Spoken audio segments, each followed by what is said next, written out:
ஆரோக்கியமான வாழ்க்கைக்கு Aaravil health mix auravil.in வெப்சைட்ல இருந்து வாங்கலாம்.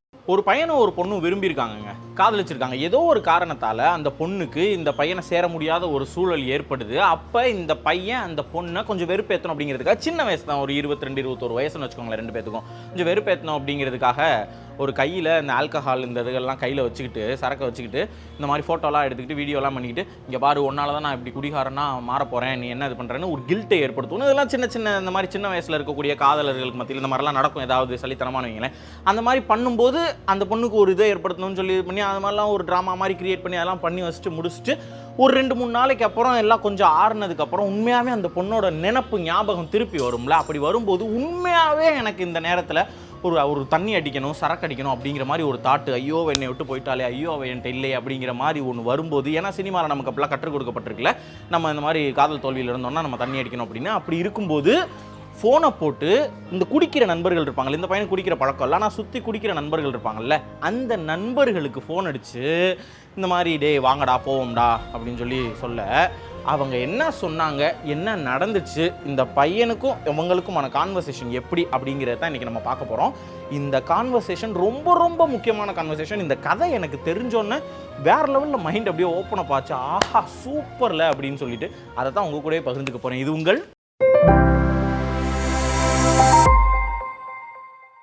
இன்னைக்கு இதை பற்றி பேசணும் அப்படின்னு எனக்கு ரொம்ப ஆசைங்க. ரொம்ப போற்றக்கூடிய ஒரு விஷயம், ஆனால் அதில் உள்ள நுணுக்கமான விஷயத்த ஒரு டெப்த்தாக மனசை திறந்து இந்த விஷயத்தை நம்ம கவனித்து பண்ணுறோமா அப்படின்னா இல்லை அப்படிங்கிற மாதிரி விஷயம். வேறு ஒன்றுமே இல்லை, எல்லோருக்கும் பிடித்த எல்லோரையும் கடந்து செல்கின்ற நட்பு அப்படிங்கிற விஷயம் தாங்க.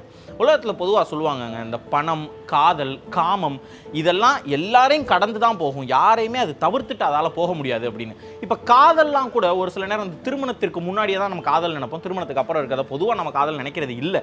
அப்படி இருக்கும்போது திருமணத்துக்கு முன்னாடி காதல்லாம் இல்லாமலே கூட ஒரு சில பேர் இருந்திருக்கலாம், யாராவது மட்டும் அவங்க பார்த்துட்டு வச்சுட்டு அந்த மாதிரி கூட இருந்திருக்கலாம். ஆனால் இந்த நட்புங்கிறது அந்த லிஸ்ட்டில் நம்ம சேர்க்கவும் மாட்டோம். ஏன்னா நட்பு இல்லாத ஆள்னு ஒரு ஆள் இருக்கவே முடியாது.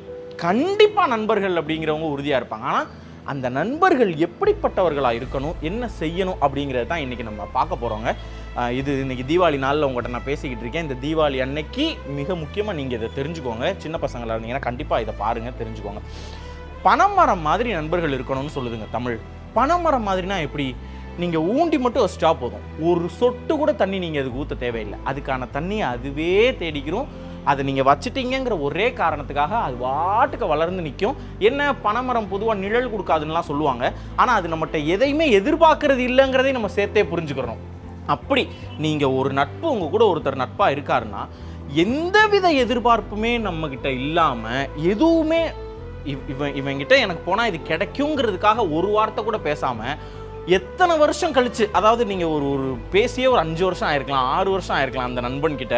நட்போட நீங்கள் இருந்த காலத்தில், பக்கத்தில் இருந்த காலத்தில் ரொம்ப நட்பாக அப்படியே அன்பாக இருந்திருக்கலாம். ஆனால் 6 வருஷம் கழிச்சு ஏதோ ஒரு நீங்கள் ஒரு கல்யாணம் பண்ணணும்னு ஒரு செய்தியை சொல்கிறீங்கல்ல, அவர் கல்யாணத்துக்கு ஃபோன் பண்ணுறாருன்னு ஃபோனை எடுத்தா, என்னடா இப்படா இருக்க, ரொம்ப நாள் ஆச்சுடா பேசின்லாம் சொல்லாமல் நேற்று எந்த இடத்துல விட்டோமோ அதை இந்த இடத்துல தொடர்ற மாதிரி தொடர்ற நட்பு இருக்குல்ல, அது நட்புங்க.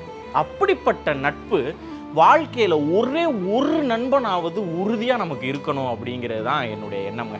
அப்படி ஒரு நண்பன் நமக்கு இருக்கான்னு வைங்களேன், நம்ம நிச்சயமாக தீய வழியில் போகவே மாட்டோம், நல்லது மட்டும்தான் நம்ம மனசு சிந்திக்கும். ஏதாவது தீய வழியில் நம்ம போனோம்னா பொடனியில் தட்டுற மாதிரி தட்டி, அது தப்பு, அதை நீ செய்யக்கூடாது, அவன் கூட சேராத, அது தப்பு அப்படின்னு நம்மக்கிட்ட சொல்கிற மாதிரியான ஒரு நட்பை நம்ம சேர்த்து வைக்கணும். இந்த மாதிரியான நட்பை மட்டும் நம்ம சேர்த்து வச்சிட்டோம்னு வச்சுக்கோங்களேன், உறுதியாக நம்ம வாழ்க்கையில் துன்பமே ஏற்படாது, கஷ்டம் இல்லாமல் சுலபமாக நம்ம இருக்கலாம். அப்போ துன்பம்ங்கிறது பணம் சம்மந்தப்பட்டது தான், துன்பம்ங்கிறதும் இல்லை, மனம் சம்மந்தப்பட்டது தான் துன்பம். அது நிறைய பேருக்கு நமக்கு தெரியல. மனத்தை ஒட்டி தான் பணமுமே இருக்குது. அதனால் இந்த மனசு நமக்கு அப்படியே ரிலாக்ஸ்டாக சூப்பராக இருக்கணும்னா நல்ல நட்பு, நல்ல நண்பர்கள் நமக்கு தேவைங்க. இந்த நண்பர்களுக்கு நம்ம தேங்க்ஸ்லாம் பண்ணியிருக்கவே மாட்டோம், எத்தனையோ வருஷமாக கூட இருப்போம். ஆனால் அந்த தேங்க்ஸ் சொல்கிற ஹேபிட் நமக்கு இருக்கவே இருக்காதுங்க, சொல்லவும் தேவையில்லை. ஏன்னா நட்பு அதை எதிர்பார்க்காது. நீங்கள் உறவுகள்னு ஏதாவது ஒன்று பாருங்கள், கமிட்மெண்ட்னு ஒன்று இருக்கும். இப்போ இவங்க எனக்கு செஞ்சுருக்காங்க, நான் போய் திருப்பி செய்யணும் அப்படின்னு இருக்கும். பெற்றவர்களாகவே இருந்தால் கூட நமக்கு வந்துட்டு நம்மளை அவங்க வளர்த்துருக்காங்க, திருப்பி நம்ம நம்ம அப்பா அம்மாவுக்கு செய்யணும் அப்படின்னு ஏதாவது ஒன்று இருக்கும். அண்ணன் தங்கச்சிக்குள்ளே இருக்கும், அக்கா தம்பிக்குள்ளே இருக்கும், அண்ணன் தம்பிக்குள்ளே இருக்கும், மாமா மச்சனைக்குள்ளே இருக்கும். எந்தவித கமிட்மெண்ட்டுமே இல்லாத, எதையுமே எதிர்பார்க்காத ரூபா 2 ரூபா கொடுக்கலனா கூட நான் வரேன்டான்னு ஓடி வந்து கூப்பிடாமலே வரக்கூடிய விஷயம் வந்து நட்பு தாங்க. அப்படி ஒரு நட்பு உங்களுக்கு இருக்குன்னா அதை பொக்கிஷமாக போற்றி பாதுகாருங்க. எந்த காரணத்துக்காகவும், ஏன்னா 2 பேரும் சம அளவில் நம்ம படிச்சிருப்போம். 10வது ஒரே கிளாஸில் படிச்சிருப்போம், 12வது ஒரே கிளாஸில் படிச்சிருப்போம், ஒரே தெருவில் இருந்திருப்போம், ஒரே பள்ளிக்கூடத்தில் படிச்சிருப்போம், அரசு பள்ளியில் படிச்சிருப்போம். ஆனால் நம்ம கொஞ்சம் நல்லா படிச்சிருப்போம், அவங்க கொஞ்சம் சரியாக படிக்காமல் இருந்திருப்பாங்க. இல்லை நமக்கு ஏதாவது வாய்ப்புகள் கொஞ்சம் அதிகமாக கிடைச்சிருக்கும், அவங்களுக்கு வாய்ப்புகள் கிடைக்காம இருந்திருக்கும். அதனால நம்மளுடைய பொருளாதார சமூக நிலை உயரும் போது அந்த சூழலில் அந்த நட்பை கையை பிடிச்சி கூட்டி மேலே போக வேண்டியதும், நம்ம கூடயே வச்சுக்கிட்டு எப்போவுமே நீ என் நண்பன் தாண்டான்னு சொல்ல வேண்டியதும் நம்மளுடைய கடமை. அது வந்துட்டு நான் உறுதியாக சொல்கிறேன். ஏன்னா இன்றைக்கி தேதிக்கு ஒரு 20 வயசு 21 வயசுலேயே ஐடியிலலாம் நம்ம நிறைய சம்பாதிக்க முடியுது யங்ஸ்டர்ஸ் மத்தியில். அப்போ அந்த பணம் அவங்களுக்கு வேறு ஒரு நண்பர்களை, வேறு மாதிரியான உலகங்களை ஒரு தவறான வழிக்கு கொண்டு போகிறதுக்கான வாய்ப்பு இருக்குது. அந்த சூழல்லையும் நமக்கு ஒரிஜினலான நம்ம கூடயே இருக்கக்கூடிய நண்பர்களை நம்ம போற்றி பாதுகாக்கணும் அப்படிங்கிறது தான் பாயிண்ட்டு. இந்த நட்பை வந்து இன்றைக்கி போற்றணும் அப்படிங்கிறது தான் நான் சொல்லணும்னு நினச்சேன். உங்களுடைய நண்பர்கள், போற்றுதலுக்குரிய நண்பர்கள், இவன் நான் முக்கியமான நேரத்துலலாம் இவன் எனக்கு சரியான கைட் பண்ணியிருக்கான் அப்படின்னு நீங்கள் நினைக்கக்கூடிய நண்பர்களை டேக் பண்ணுங்கள், யார் யாருன்னு சொல்லி அவங்களுடைய பேர்களையெல்லாம் கமெண்ட்டில் தெரியப்படுத்துங்க. அவங்களுக்கு இந்த இதை நீங்கள் அனுப்பி விடுங்க, இந்த வீடியோ பதிவை. இதை நான் சொல்ல நினச்சேன். முக்கியமாக நண்பர்கள் உங்களை இடித்து உரைக்கும் போது என்னடா இவன் நம்ம என்ன சொன்னாலும் குறை சொல்லிக்கிட்டே இருக்கான்னு நினைக்காதீங்க. உரிமையோட குறை சொல்லி நீங்கள் நல்லா இருக்குன்னு நினச்சி திருத்துறது அந்த நண்பனாக தான் இருப்பான். அதுதான் இன்றைக்கி உங்க கூட பகிர்ந்துக்கணும்னு நினச்சேன். இந்த மாதிரி நட்புகள்லாம் இருந்தாங்கன்னா போற்றி பாதுகாருங்க. அவங்க கூட கடைசி வரைக்கும் அந்த நட்பை விடாமல் இருங்க. எந்த சூழல்லையும் மாறிடாமல் நீங்களும் இருக்கணும், அவங்களும் இருக்கணும். நல்ல நண்பர்கள் இருந்தால் வாழ்க்கையில் துன்பமே வராது. கட் பண்ணால் இப்போ அந்த கதைக்கு போகிறேன். ஃபோன் பண்ணி டே மச்சான் வாடா தண்ணி அடிக்க போகலான்னு சொல்லும்போது, தண்ணி அடிக்கக்கூடிய நண்பன் இவன் குடிக்கவே மாட்டானே, இவன் ஏன் இப்படி கூப்பிட்றான்னு தண்ணி அடிக்கிறதுக்கான எல்லா வாய்ப்புகளும் இருந்து, இவனே வாங்கி கொடுக்கக்கூடிய வாய்ப்புகளும் இருந்து, இல்லைடா எனக்கு வேலை இருக்குடா இன்னொரு நாள் போகலான்டா, டே இல்லைடா என்னால் இப்போ வர முடியாதுடா, டே இல்லைடா என்னடா இதெல்லாம் இப்படி சொல்லிக்கிட்டு இருக்க, வேணாண்டா நாளை பின்ன பார்த்துக்குறோம்டா அப்படின்னு சும்மா காய்ச்சி தள்ளி போகிறது. ஏன்னா அந்த தண்ணி அடிக்கிறதுங்கிறது, இந்த தன்னைத்தானே மாய்த்து கொள்ளுதல்ங்கிறதெல்லாம் ஒரு நொடி முடிவு தான். அந்த நொடியை மட்டும் நம்ம தள்ளி போட்டோம்னு வைங்களேன், அந்த எண்ணம் நமக்கு வராது. ஆனால் அதை நம்ம செய்ய மாட்டோம். எல்லா கெட்ட எண்ணமும் அப்படி தான். அதனால தான் கெட்டது செய்கிறதுக்கு தள்ளி போடுங்க கொஞ்ச நாள், நல்லதை உடனே செய்யுங்க அப்படின்னு நம்ம தமிழ் நமக்கு சொல்லி கொடுத்துருக்கு. அப்படி தமிழ் சொல்லி கொடுத்ததுபடி அறம்படி அந்த நண்பனுக்கு இந்த நண்பர்கள் செய்ததுபடி உங்கள் நண்பர்கள் உங்களுக்கு யாராவது செஞ்சுருந்தாங்கன்னா, உங்களை விட பணக்காரன் வேறு யாருமே கிடையாது, உங்களை விட ஒரு பாக்கியசாலிகள் யாருமே கிடையாது. ஸோ இந்த பையன் இன்றைக்கி வரைக்கும் அவன் குடிக்கிறது கிடையாது, அப்படியே நீட்டாக இருக்கான். அந்த காதல் போயிடுச்சு. காதல்லாம் வரும் போகும். ஒரு மனிதருக்கு காதல்ங்கிறது ரொம்ப ரொம்ப சகஜம்.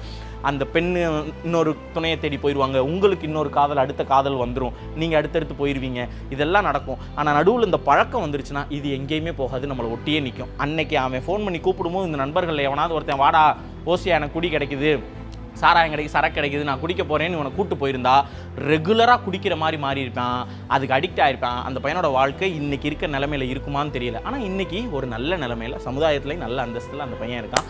அதுக்கு காரணம் என்னுடைய நன்மை. அன்றைக்கி அவன் வேணான்னு சொன்னதுதாங்கிறத இவன் சொல்லும்போது எனக்கு அப்படியே சூப்பராக இருந்துச்சு. ஆஹா இதுதான்டா நட்பு, இப்படி இருக்கணும்டா ஃப்ரெண்ட்ஸ் அப்படின்னு. எனக்கு அந்த மாதிரி நிறைய நண்பர்கள் இருக்காங்க, உங்களுக்கு இருப்பாங்கன்னு நம்புகிறேன். இந்த தீபாவளியில் தேநீர் இடைவேளையின் செய்தியாக நீங்கள் இதை நினச்சிக்கோங்க. வாழ்க்கையில் பணம் அதெல்லாம் சம்பாதிக்கிறதெல்லாம் ரைட்டு, அது நம்மளை தேடி வந்துடும். அது நம்ம அறிவு சம்மந்தப்பட்டது, ஸ்கில்லு சம்மந்தப்பட்டது, அதெல்லாம் நம்ம சம்பாதிச்சிக்கலாம். நண்பர்கள் வந்து அறிவு ஸ்கில்லால் சம்பாதிக்க முடியாது, மனசால் சம்பாதிக்க முடியும். அப்படிப்பட்ட நண்பர்களை சம்பாதிச்சுக்கோங்க. அப்படிப்பட்ட நண்பர்களை கமெண்ட்ஸ்லேயும் மென்ஷன் பண்ணுங்கள், டேக் பண்ணுங்கள், அனுப்புங்க. நன்றி. அனைவருக்கும் இனிய தீபாவளி நல்வாழ்த்துக்கள். என் நண்பன் இருக்கிற வரையில் எனக்கு கவலை